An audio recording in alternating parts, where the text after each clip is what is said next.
Hi guys, welcome back to a new episode of Finance and Crypto Guide. Today in this video, I'm going to show you how you can log into your GoSimple tax account. Keep watching the video till the end.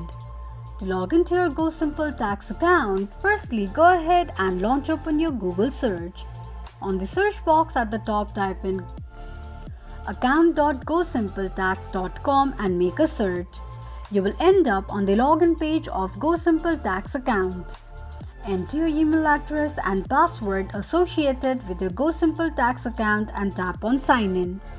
Click on an eye icon to check if you have entered your password correctly or not. In case if you don't remember your password, click on the link that says forgot password.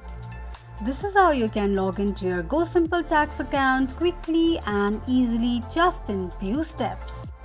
If you have any thoughts or queries, let us know in the comment section. Don't forget to subscribe to our channel. Also, press the notification bell icon so that YouTube will notify you whenever we post a new video. I hope this video was helpful to you. Thank you so much for watching.